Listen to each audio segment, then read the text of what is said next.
that you come too hot through the whole thing, and there's it deserves to be hot. I mean, I'm sorry. You can go there in moments without having it become. Kavanaugh showed that when you say Look, I think there. I mean, the thing is we did such a horrible job of pushing back on all these stupid stories from the beginning that he's gonna rattle off a list. Yes, he is. So what you just saw is excerpts from a 2018 gubernatorial debate prep session that Ron DeSantis apparently was having with Matt Gaetz. Sorry, Matt Gaetz wearing flip-flops. I feel like that needs to be pointed out. And a Nirvana shirt. And a Nirvana shirt, which does not seem like it should be legal. Also, by the way, considering the age of the people he's trying to attract, choose a more recent band, man. But anyway, what is interesting about that is the content. We're gonna get to that, like him telling him he's coming in too hot or whatever. I also was interested to see that DeSantis was doing like the Trump hand stuff even back in 2018. But also, I love the cinematography. It's shot like one of those TikTok videos where a person is talking to themselves back and forth, like a little bit too close, a little bit too low. Yeah.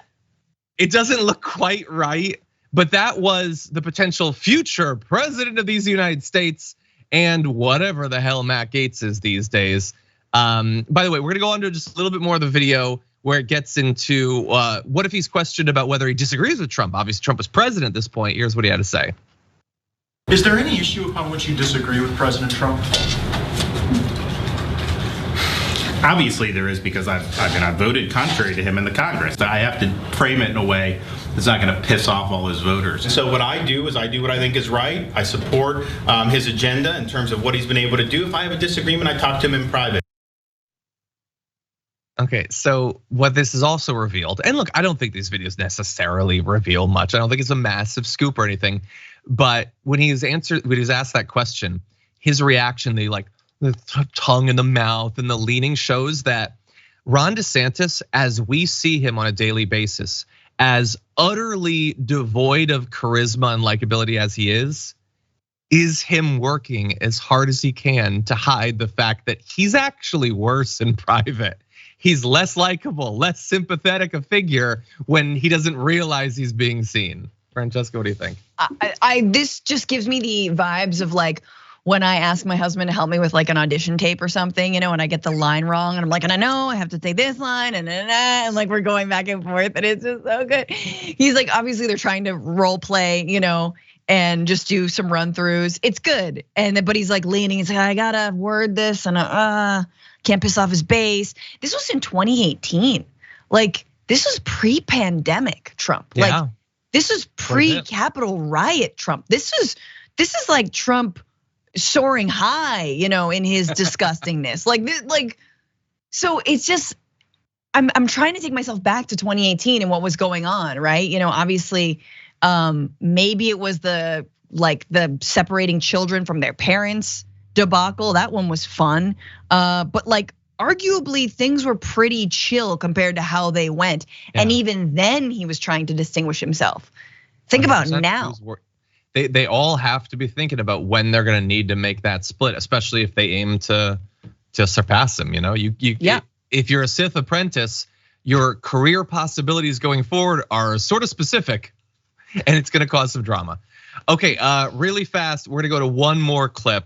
Here's him addressing one of the issues that he has, which I alluded to. Florida lawmakers Matt Gaetz and Byron Donalds helping DeSantis then, but have since endorsed Trump's third White House bid. In the video, aides coaching DeSantis on a range of topics, including how to be likable. I think when you walk up there, if you have a pad, you have to write in all caps at the top of the pad, likable. And just look, I do the same thing because I have the same personality. We're both aggressive. I love that little that was so nice. I don't know who that was saying that. I guess it was Byron Donalds. He's like, so I just desperately need you to remind yourself with a Sharpie if necessary, be likable. Because you're aggressive. That's what it is. You're not unlikable, you're just aggressive. So try to be more likable. That was a concern 5 years ago for people on his side. It is going to be a major issue going forward. Francesca. I love it. Matt Gaetz, the arguably also least likable person in Congress. I don't know, maybe Gosar has him beat just in the way that he just kind of like, like sort of moves his little Nazi neck, but Matt Gaetz is so unlikable. Ron DeSantis is also, I guess, minimally more likable, but again, has this sort of like nasal snot nose, he's very defensive, and like I said, like there's nothing likable about him.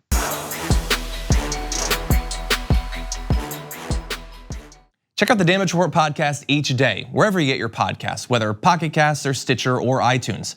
You can join me as I give you the news and stories you want, with a range of co-hosts and interview guests jumping in on the fun each day. Again, that's the Damage Report, wherever you get your podcasts. And if you get them at iTunes, don't forget to rate and review. Sometimes I'll read them live on the show.